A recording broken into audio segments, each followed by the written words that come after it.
उपस्थित जितने भी साथी हैं मैं सबका नमन करता हूं, वंदन करता हूं। और आज इस कार्यक्रम को जो संचालन कर रहे हैं उन्हें और जो अध्यक्षता कर रहे हैं उन्हें मैं बारंबार प्रणाम करता हूं। साथियों, नहीं ठीक है, कोई दिक्कत नहीं है। आज इस हॉल में जितने भी उपस्थित साथी हैं, साथ ही साथ हमारी माताएं और बहनें भी कुछ आई हुई हैं। मैं संयुक्त ऑल इंडिया जन आंदोलन संघर्ष न्याय मोर्चा की ओर से राष्ट्रीय उपाध्यक्ष नागेंद्र कुमार कुशवाहा सबका अभिनंदन करता हूं, सबको नमन करता हूं। साथियों, आप लोग बहुत से माध्यम से हम लोगों को यूट्यूब के चैनलों से या अखबारों के माध्यम से हम लोगों से कम कुछ लोग तो जरूर रूबरू होंगे ही। कुछ वीडियो शेयर हम लोग करते हैं व्हाट्सएप के माध्यम से, यूट्यूब के माध्यम से। ये काम हम लोग कई महीनों और वर्षों से कर रहे हैं ताकि हम अपनी बात आप तक पहुंचा सकें। आप सबको मालूम है कि संयुक्त ऑल इंडिया जन आंदोलन संघर्ष न्याय मोर्चा की जो राष्ट्रीय कमेटी बनी है उसमें मेरे जैसे कई चेहरे हैं जो विगत कई दिनों से, कई महीनों से इस लड़ाई को बढ़ाने में बहुत अग्रणी भूमिका निभा रहे हैं। चाहे हमारे राष्ट्रीय अध्यक्ष आदरणीय अभयदेव शुक्ला हो, उनको भी आप लोग सुनते होंगे, नीरज शर्मा जी को सुनते होंगे, हमारे जो सरदार जी हैं अनिल सिंह जी, उनको सुनते होंगे या हमें सुनते होंगे। साथियों, ये संगठन बना ही इसी काम के लिए है। हम लोग में से कोई व्यक्ति राजनीतिक पार्टी से नहीं जुड़ा हुआ है, हम लोग किसी भी राजनीतिक दल से नहीं है। हाँ, जैसे आप लोग आम वोटर हैं, किसी न किसी को तो वोट देते ही होंगे, हम लोग भी अपना वोट का इस्तेमाल अभी तक जब भी किए, मैं व्यक्तिगत बात करूं तो मैं खुद भी भाजपा को ही वोट देता रहा हूं। इसमें दो राय कहने में मुझे कोई हिचक नहीं है। और सबका अपना अपना है, कौन कहां देता है नहीं देता उससे कोई मतलब है नहीं। किंतु परिस्थितियां जिस हिसाब से बदल रही है, परिस्थितियां जिस रूप में परिवर्तित हो रही है, आज हमें विवश कर देता है कि हम अपनी बात उस शासन से कहने में जितना ताकत लगाना चाहिए सब लगा दे रहे हैं, फिर भी भारत की सरकार के कानून में बहुत जितना होना चाहिए था उतना जो नहीं रह रहा है। तो हम क्या करें? तकलीफ बहुत ज्यादा है, बहुत ज्यादा है। संयुक्त ऑल इंडिया जन आंदोलन संघर्ष न्याय मोर्चा आज पूरे देश में भुगतान क्रांति के लिए, भुगतान के लिए लड़ाई लड़ रहा है। सब कुछ देख रहे हैं हम लोग। इसके पहले लखनऊ में हम लोग सहारा शहर को घेरने का काम किए, जंतर मंतर पर बहुत बड़ा कार्यक्रम किए, कई प्रांतों में हम लोग जाकर के अपनी बात को रखे, सब जगह किए। लेकिन आपने ये नहीं देखा होगा कि कहीं पर भी हम लोग जाकर के धरना प्रदर्शन, घेराव जो भी किए, हम लोग ने कोई वैसा काम नहीं किया जिससे कि हमारे ऊपर वैसा कोई लांछन लगे कि हमने कोई अभद्रता का काम किया, किसी भी राष्ट्रीय संपत्ति को कोई नुकसान पहुंचाए या कुछ वैसा काम कर दिए जिससे आंदोलन पर असर पड़े।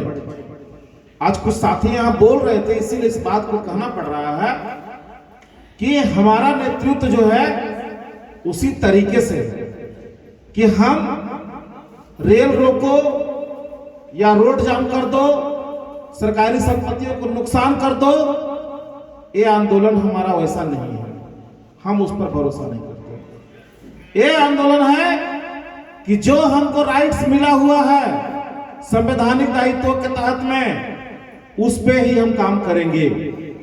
अन्ना के आंदोलन में आपने देखा होगा लाखों लाख का भीड़ हुआ था, कितनी गोलियां चली, कितनी लाठियां चली, ऐसा कुछ हुआ था क्या? कितने बसें फूके गई, कितना ट्रेन फूका गया? नहीं हुआ। तो क्या आंदोलन सफल नहीं हुआ? हुआ ना? हम लोग भी उसी मार्ग पे जाएंगे।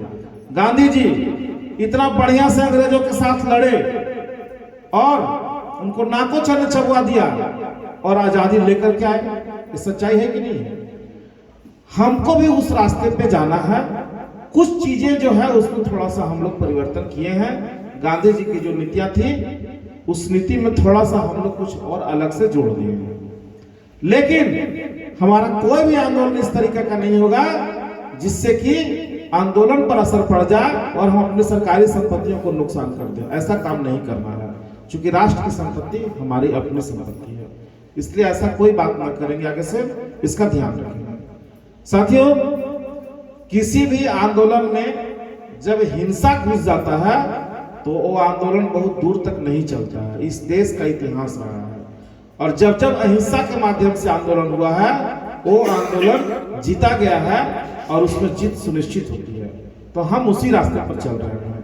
अब बताइए ना, अभी तक जो भी हम लोग कार्यक्रम किए, कोई एक व्यक्ति बता दे खड़ा होकर के किसी को लाठी भी चला है क्या? और हम अपनी बात जो कहना चाहते हैं वो राष्ट्रीय पटल पर कह दिए कि नहीं कह दिए?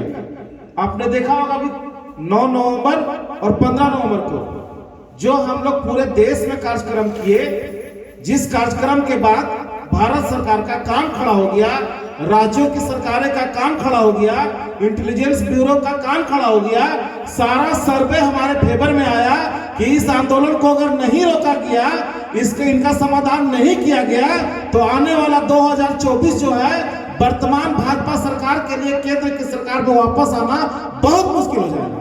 ये सर्वे रिपोर्ट क्या है इनका, लेकिन उसमें कहीं भी एक थप्पड़ और एक लाठी भी नहीं चलती। हम लोग उस पर विश्वास करते हैं। इसीलिए आप लोग इस तरह का काम या इस तरह का बात न करेंगे। हम लोग जो भी आपको कहते हैं उस पर चलने का काम कीजिए, रास्ता खुल जाएगा।